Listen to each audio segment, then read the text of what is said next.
Welcome back. It is 7:30 and I'm afraid. So I don't even remember what happened last year. Oh, we had like a recap. It was last decade. We're starting a new decade. We have birthdays today that I'm afraid of. We can do this. Let's just get into it to put me out of my misery. So Suke Taira can't get a 1 or a 9. All right. And then Norihiko Taira can't get a 7 or a 17. And Tama Takesaka can't get a 7 or a 17. So far, so good. Okay, look, you can take Shintaro. I don't care. But, okay. Kaide, Akiteru, and Shintaro. Oh, this is their end of life roll anyway. I don't even have a choice. Like, okay. Wow, it's already been that long. Did we start off as young adults? Is then 10 years? 20 years? Yeah, huh? Okay. Okay. Let's do this. We just have to roll a d10 and it'll tell us how much longer they live for. Okay, so at least we get another year with them. Okay, I misunderstood all this. Okay, Akiteru gets 5 more years. Oh, well, whatever. I rolled for him first. Kaide. Oh, no. Kaide. Okay. Kaide's dying next year, and then Shintaro, 2 years. Okay, well, okay. Okay, Kaide Yukiyama is dying next year. Shintaro Takesaka is dying the year after. That's 2, 3, 4, 5. Akiteru is dying here. So actually, okay, well, at least Matsu will be a young adult. Ina will be a young adult. Now Kage will be a teenager. I mean, what can you do? It's really going by fast, isn't it? Okay. We're okay there. Let's take a look at our new family by Storygirl83. This is the Han family, 5 siblings seeking a new home. Seo Yoon is looking for a wealthy family to marry into. Lucky for you, Kazumoro is on the market, while Jian just wants to have fun. Teen Woojin really wants to find the one, while little Mi-chan is an adorable social butterfly. June is a lost them in a fire. Oh, is a sunny, easy baby. Wow, I can read lines. Who was a surprise to their parents not long before they lost them in a fire. Okay, gotcha. Alrighty. 5 siblings, love that for us. And we are starting to get our kids of marriageable age, like Yuri, Ina. They need to find future spouses, so I'm excited about that. Let's introduce them to some new people. Alrighty, so here we are in our household. I'm just going to light the incense and keep working on that. Maybe one day we'll finish Akiteru's aspiration, but in the meantime, we are here. We're going to have Matsu be sparring because she also has a lot to do for her aspiration, even though I guess it gets a little tedious after a while where you're just doing the same action over and over again, but you know. Anyway, it's also New Year, so I will get everyone set up with a resolution, and the only interesting parts are that both Ina and Yuri I have the resolution to get a significant other. Also, we can't afford the voodoo doll right now, so we'll just do a couple things so that we can't afford it. But anyway, so I know that it's kind of a surprise that Yuri wants to look for a significant other, but I feel like Yuri is the type to have a few relationships, so I wanted to get that started because I don't think that the person that she starts with is going to be the person that she ends with. Unlike Ina, I feel like Ina is like going to be in it to win it and be there for her whole life. So Yuri is a little different than her in that regard. But anyway, I'm just going to set everyone up doing their thing, trying to get Matsu's skills up still, and working on that. So we are also going to invite over, well, first I'm going to stop Mino from dying, and then we're going to invite over Mi-chan, who is, oh no, wait, we're not going to invite her over yet. We're going to invite Asano over first. So we will invite Michan over later. But anyway, so Asano is, no, you cannot date my sister, you serial romantic you. Anyway, so Asano comes over, and as you know in the last one, Asano has started having these talks with Nagayo for marriage conversations. Kaede and Akiteru have been helping her out with that, but Ina is starting to feel a little salty about it. Oh my gosh, look at her face. I didn't even do anything and she feels salty about it. So Ina is feeling a little distressed at the fact that she didn't realize until just now that maybe she does have a little bit of a crush on Nagayo. And even though she found him kind of annoying at first, she realizes now that he may be potentially being taken off the market that she likes him. And she can't really say anything because they're like literally in talks with each other's families to, to have that happen where Asano and Nagayo get married. And so she is worried about that and also feeling like uncomfortable with the situation, and she doesn't really know if she can do anything about it. So she is realizing the full extent of her feelings, and that is tough for her. So then we are going to invite over Michan, like I said, and she is one of the new Sims that we just met. She is just a little girl, and I'm going to introduce her to now Kage. I think that could be fun. We can now afford the voodoo doll, so I'm going to do that, and she's of course going to bind it to Ina, who they are not getting along with.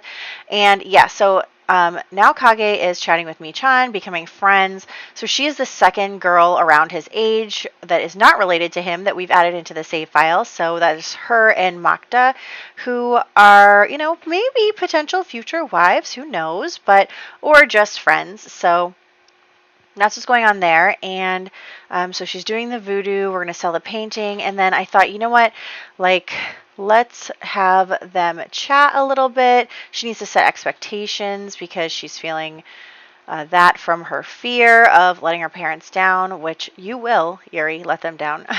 Anyway, so I'm going to send her out. It is starting to get late, and I figure she would go out to pickpocket some Sims by the tea house and all of that. So she is going out there and doing that. Her pickpocketing skill is not going up very quickly, but it's still fun to play with.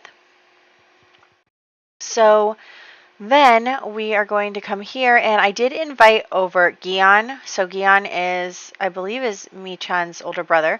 And so we are going to say that she met him here. Maybe she tried to pickpocket him and he caught her or something, but they are going to chat. He is childish. He's a goofball. He is definitely someone that she would get along with right now. Again, I'm not sure about long term, but for right now, she's young, she's just having fun, she's being goofy herself, and so she would totally be into someone who is also, on that level. And so they're just chatting, getting to know each other. It's late into the night, but they spend all night just hanging out and having fun and, getting a little romantic. So this is going to be her first boyfriend, I think. Again, I'm not really sure where we're going with this exactly, but I do feel like as she gets older that the whole childish thing would get on her nerves, just because she would want to start being a serious criminal, and he just doesn't seem like the serious type. So anyway, they are going to start flirting with each other and having a good time, and they're going to stay out all night like that. So that is a lot of fun for them. And I did want to say, while I have a second here, is I don't know if I already said this in another video or even in the earlier voice over, but I calculated how long it's going to take me to finish this challenge, and it's going to take me 22 years. It's going to take me 22 years to finish this challenge, and I don't want that. So what I'm thinking, because I do have so many things I want to try and all of that, and it's just one of those things where, I get shiny new idea syndrome, obviously, but I want to focus my main efforts on the regular Ultimate Decades Challenge. So what I'm thinking is, and I had asked previously, a long time ago I had asked, and no, you cannot get married, for some advice on the matter, because there just aren't enough hours in the day, right? I wish I had enough time to do literally everything I want to do, but I don't. And so what I'm thinking is Saturdays are going to be a free day. Am I going to do samurai? Maybe. Am I going to do something else that randomly piques my interest? Maybe. Like, I think that Saturday is going to be a free day for me to just do whatever I feel like doing at the moment, even if that's something new. And even if it's something that, like, because sometimes I just, like, set up an entire challenge or save file, and then I'm like, okay, now I'm done. So that's a possibility, too. So I don't want you to have high expectations for things on Saturdays, but, like, I am thinking that what I'm going to do is have it be a free day for me to either, I could do samurai, I could do anything else, I could start a new challenge and then not finish it. I don't know. But like, I just want the flexibility to do whatever I want to do at the moment. And I think that that would help me out a lot with this feeling of like staring down 22 years in the future. I can't do that. Like Ultimate Decades will probably take me like 4. So 4 more. So, yeah, I really do want to, you know, be able to explore other things in the next however many years. Anyway, so we had Yuri come home, and of course Akiteru gave her a lecture because she came home like after being out all night. So of course he was like, wait a second, why were you out all night? Like you shouldn't be out all night. There are rules, like blah, blah, blah. And so, of course, they got into it a little bit. Anyway, so Tomoe comes over because her and Ina are BFFs, obviously. And Nagayo is Tomoe's brother, if you remember. So Ina is finally going to confess to her friend that she thinks she has feelings for Nagayo. And Tomoe is super surprised by this because she always thought that Ina didn't really like him. She found him annoying, and that was true. But, like, all of a sudden, Ina has realized that she does have feelings for him as soon as, you know, the potential started to disappear. So, Tomoe, can you come back here? So, anyway, she is confiding in her friend about that, and Tomoe is like, oh my gosh, but I'd totally rather have you as my sister-in-law than Asano. Like, I don't even know her. And so they're kind of chatting about it and talking about it, and she's like, oh, well, maybe I will be your wing woman. Maybe we can find a way to get, you know, break off that, you know, arrangement between Asano and Nagayo. So anyway, she calls her brother over and then she leaves. Like, what a great wing woman to like disappear after calling him over. So Ina's going to be like, oh my gosh, you just missed her. And they're all going to chat. I mean, obviously she's not going to be able to have like a really private conversation with him because what excuse would she use for getting him, you know, in private? And so they're all going to chat, and I do want them to become good friends before we start doing anything else. And so I think that getting them a little closer, because obviously, like, even though they're friendly and they're friends, like, he always kind of saw her as his sister's friend, and so she is trying to kind of establish herself as also someone who's close to him. Meanwhile, Yuri, of course, is giving her crap and is like teasing her sister, and she's getting angry, and they're kind of arguing a little bit across the table. So he's just like, oh. But yes, so that's what's going on there. And oh my gosh, the weather, it is literally storming all year. Like, it storms all year. They can't go outside. We're stuck in the house all year. And that is so infuriating to me. I hate the weather of Mount Komorebi. It's terrible. Like, the weather is always bad here. But anyway, we're going to send Akiteru to home from work and change his outfit. You can do that. And then I'm going to bring him in here because Matsu has something she wants to tell her parents. So as we know, Matsu and Mari are in a relationship together. And so Matsu is finally, you know, she's going to become a young adult in a few years, and she needs to come clean to her parents about her future, because I'm sure that they've been talking to her about like, oh, you know, do you have ideas for like your marriage prospects? Is there any guy that strikes your fancy? And she's going to have to tell them that that's not the case. And so she's going to be talking to them and be like, I know that, you know, we've been talking lately about my future and stuff, and I just want to let you know, Mari, you know, her and I are very close. And she basically tells her parents that her and Mari are in love and they want to be together, and she's really hoping that that's okay with her parents, because obviously she is a big family-oriented sim. She loves her family and she cares so much for them and about them. And so Akiteru's initial response is negative. And again, that doesn't mean he's a bad guy. It's given the time period and given the social expectations, and Matsu is like his prodigy. Now Kage hasn't even started learning martial arts, and Akiteru is going to die before he does, probably. So because Matsu is like his prodigy. She is his pride and joy. She is the one who he feels is really like, even though now Kage is going to be the heir, like he really feels like Matsu is going to have a hand in leading the family. And so he is furious that she wouldn't be starting a family of her own and continuing all of that. And so, she even tells him, she's like, look, I'm going to still support our family and everything, but I love her. And so she talks to Kaede after Akiteru kind of, storms away.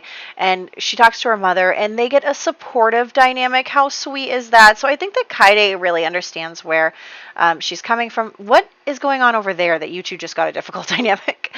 He's probably mad. Like, he's mad from his conversation with Matsu, and then comes out and the girls are arguing and probably snaps at them. But anyway, so... yeah, Kaede is like, wants her children to be able to do whatever they want to do because she feels like she was kind of denied that opportunity. And so she is not worried about it. But of course, Akiteru is worried about like their legacy. And he knows that neither Yuri or Ina are going to continue on with the legacy.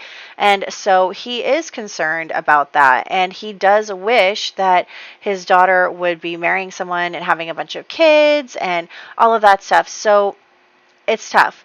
And he is, worried about her future. He's worried about her standing. He's worried about their family. And, like, during this time period, I get it. That's the type of thing that people worried about. But, like, at the same time, like, don't think that this means Akiteru is bad. He will come around eventually, I think. I just, he has that initial reaction of, what does this mean for our family? They're all very family oriented, and it's not about the individual. So anyway, everyone's going out and having a good time. I did want to get all of the girls hanging out with their significant others, and so there is that. Matsu's probably going to tell Mari about the conversation she had with her parents, and she is, obviously sad that her father had that reaction, and she... but she has her mother's support. We'll see if Kaede can't talk to him. And then Mari proposes. Like, how sweet is that? So she's telling Mari all about it. And then Mari's like, well, you know what? We're in this together. Like, we'll be together forever. And I'm going to say yes to that because that is so sweet. And I really feel like, those two are so supportive of one another. And Mari is going to make sure that everything goes well for Matsu. So right now, Matsu and Akiteru not having the best time. But we are going to head home now. And we are going to, let's go inside. Okay. So we actually made a really good amount of money recently, just randomly off of paintings, because we did make a masterpiece that was worth like 3,000 simoleons. Anyway, so Gion invites Yuri out, and I'm like, okay, let's go, because I denied the last one. So Gion invites Yuri out, and they're going to go out, and they're going to like pickpocket people and like have a good time with that, and just like kind of fool around and all of that stuff. So they are going to come here where, of course, there is nothing because it was an empty save file. But anyway, we are going to do that and start pickpocketing these people who do not look like they're time period appropriate. So we are going to do this. Yep, although I think she failed on that one guy because he got mad at her, and that is really awkward. Yeah, this guy. So let's belittle his anger when he got mad that she pickpocketed him. So she's going to be angry there, and then we'll come back and we'll spend some time with our actual date, even though we haven't done that at all. So we are going to spend some time with him. We're going to pickpocket this lady too. We're going to pickpocket everyone that we can, and we are going to maybe also pickpocket our date. Is that weird? And so then the date is over, so we're going to head home. And then we'll probably do some maintenance stuff. I did get everything I wanted to get done. Now Kage has a new friend. Ina is starting to work on her relationship more with Nagayo in hopes of maybe persuading him to marry her instead. With Tomoe as her wing woman, we have Matsu, who came out to her parents, and it didn't go as well as she'd hoped. It did go okay though. And then of course Yuri and Gion are now in a relationship. So there is all of that. And then also we have Suke Taira becoming a child, Norihiko Taira becoming a teen, Tamatake Saka becoming a teen. And then for the townies, Kinkyo Yoshida and Sayo Yoshida becoming children, and Hoshi Nahome becoming a child, Machi Takahashi becoming a toddler along with Fusasue Nahome. So lots of birthdays, but everyone is doing well. And yeah, I feel like this year is going pretty well. Next year, unfortunately, we are going to lose Kaide, and then also we have now Kage aging up. And it's going to be really interesting. Like, if now Kage dies, that makes Matsu the heir. And will Matsu break up with Mari in order to get a husband to have children? Like, would she do that? I don't know. We'll have to think forward. You guys let me know what you think would happen if something happened to Naokage. But yes, so like I said, I think Saturdays are going to be a free day for me. That doesn't mean I'm going to stop doing Samurai. It just means that I need a little bit of wiggle room for my own sanity. But yeah, I hope that you guys enjoyed this part, and I am very happy that it wasn't. I was really worried that we were actually rolling for Kaide and Akiteru, and honestly, it does make me feel a little better to know in advance what their schedule of life looks like. So I hope that you guys are excited, and I will catch you in the next one.